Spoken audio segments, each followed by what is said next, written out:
जिंदगी में तल्ख विश्व वाक़यात का सिलसिला चलता रहता है और हकीकत भी यही है कि उनसे जिंदगी की रनाइयां और हासुन है, मगर इस वक्त ये रानाई और हासुन मांद पड़ जाता है जब हंसता बसता घर गलत फहमियों और झूठी इनिक की भींट चढ़ जाता है। आकिब एक शरीफ और दियानतदार शख्स था और उसकी बीवी भी एक सुलझी हुई खातून थी। कुदरत ने उन्हें 2 बेटों और एक बेटी से नवाजा था।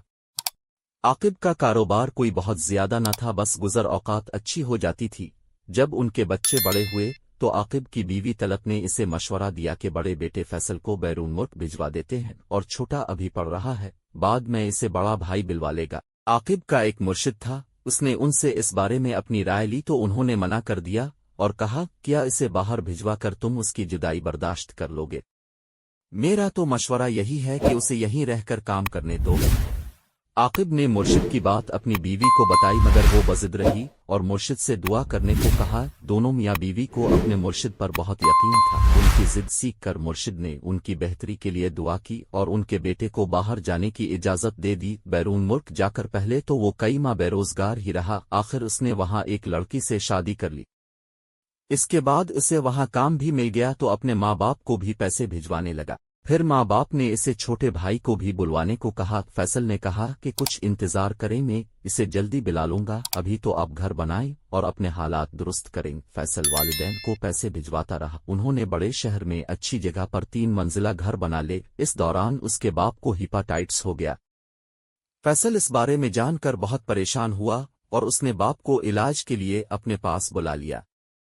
छोटा भाई मोहसिन माँ और बहन की देखभाल के लिए पाकिस्तान में ही था, मगर खुदा को कुछ और ही मंजूर था। आकिब बैरून मुल्क इलाज के बावजूद सेहतयाब न हो सका और अल्लाह को प्यारा हो गया। इस दौरान फैसल ने अपने भाई को बुलाने के लिए कागजात तैयार करवा लिए थे। वालिद की मैयत के साथ वो पाकिस्तान वापस आ गया। बाप की आखिरी रसूमात से फारिग होकर फैसल ने मोहसिन को बाहर भिजवाने की तैयारी मुकम्मल की और इसे बैरून मुल्क भिजवा दिया और खुद पाकिस्तान में ही ठहर गया। मोहसिन को बैरून मुल्क कोई खास दुश्वारी पेश न आई क्योंकि इसकी भाभी वहां मौजूद थी। इसे वहां मुलाजमत तो ना मिली, लेकिन एक पाकिस्तानी बिजनेसमैन के साथ काम जरूर करने लगा।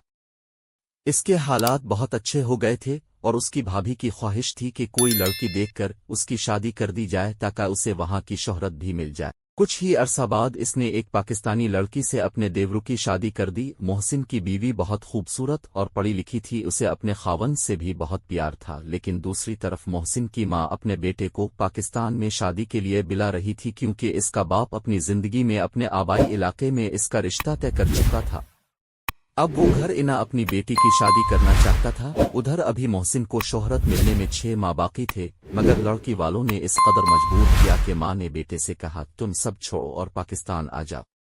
बिलाखिर मोहसिन ने माँ के हुक्म के आगे सर झुका लिया और वापस आ गया। इसकी माँ, बहन और भाई बहुत खुश थे।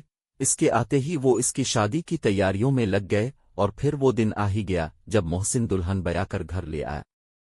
दुल्हन का नाम जमीला था। जमीला के खानदान के मुतालिक सुनने में आया था कि बहुत खुशहाल और अमीर लोग हैं, मगर दावर के ढोल सुहाने के मुतरादिफ जमीला तवक्को से कम जहेज लाई। इसकी माँ ने इसके साथ 10-12 साल की लड़की बतौर नौकरानी भेज दी थी।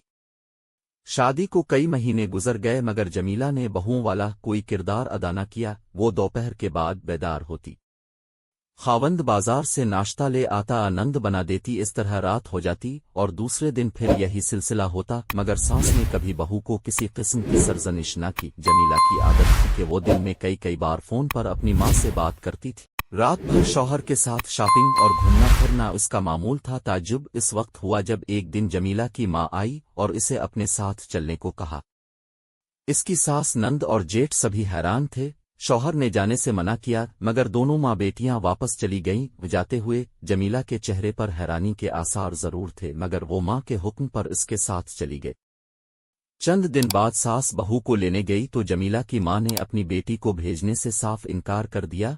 कुछ दिनों के बाद माँ बेटा दोबारा इसे लेने गए, मगर उन्होंने फिर साफ इनकार कर दिया कि हमने अपनी बेटी को इस घर में नहीं भेजना। उन्होंने इसकी वजह मालूम करना चाही तो पहले टालते रहे, फिर कहने लगे, जिस घर में नंद और सास की चलती है हमारी बेटी वहां कैसे रह सकती है? हर वक्त इसे जहेज कम लाने के ताने दिए जाते हैं और सुबह सवेरे इसका दरवाजा खटखटाना शुरू कर दिया जाता है।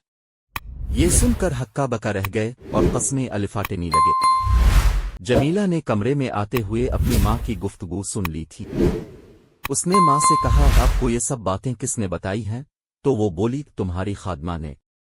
अब जमीला की सास को सारी बात समझ आ गई कि उसके हंसते बसते घर को जहन्नम बनाने वाली ये खादमा है जिसे घर के काम काज के लिए रखा गया था। जमीला ने कहा, अब मुझे महसूस होता है कि ये लड़की मेरी उम्मी के कान भरती रही है और उम्मी ने भी मुझसे पूछे बगैर उसकी बातों पर एतबार कर लिया।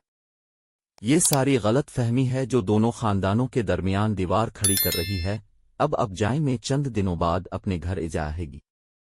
इस वाकया से अंदाजा होता है इस लड़की ने एक हंसते बसते घर को बर्बाद करने में कोई कसर नहीं छोड़ी थी, मगर जमीला की माँ को भी बात की तह तक पहुंचकर ही कोई फैसला करना चाहिए था। उम्मीद है अब तक जमीला अपने घर चली गई होगी।